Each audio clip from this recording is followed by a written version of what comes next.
Sajjala భార్గవరెడ్డిపై supreme court మండిపడింది. Social మీడియాలో చెత్త పోస్టులు పెట్టారంటూ సీరియస్ అయింది. అడ్డగోలుగా వ్యవహరిస్తే పరిణామాలు ఎదుర్కోవాల్సిందేనని తేల్చి చెప్పింది.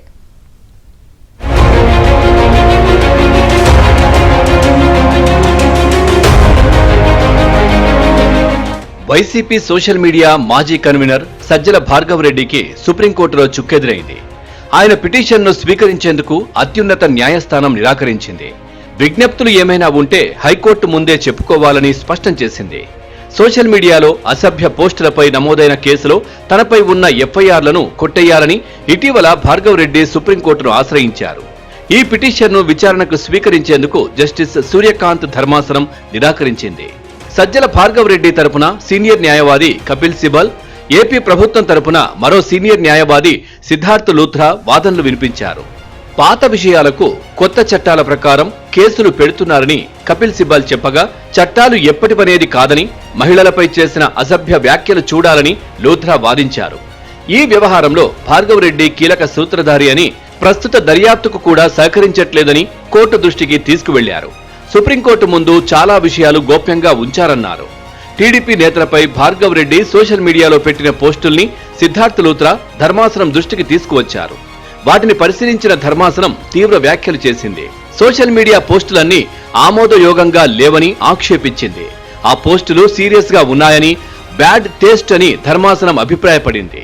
దుర్భాషలు ఉపయోగించే ఎవరైనా చట్టపరంగా పరిణామాలు ఎదుర్కోవాల్సిందేనని సుప్రీంకోర్టు వ్యాఖ్యానించింది.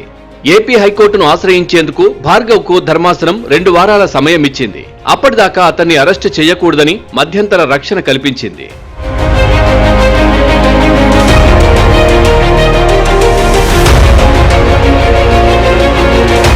ఇక ఏపీలో వైసీపీ శ్రేణుల్ని కూటమి ప్రభుత్వం వేధిస్తోందని ఆ పార్టీ లీగల్ సెల్ రాష్ట్ర కార్యదర్శి పొన్నవోలు సుధాకర్ రెడ్డి ఆరోపించారు. పోలీసులు సంబంధం లేని సెక్షన్లతో కేసులు పెడుతున్నారన్నారు. BNS is not meant for the petty offences like putting posts in social media. It's not applicable for this. This BNS 111 was added to deal with a very serious offences like contract killing, extraction, bank frauds, financial scams. Only for that this was brought into existence. But unfortunately, the government in AP is utilizing all these things against YSRCP activists. They say that sometime back before 2024 you put a posting.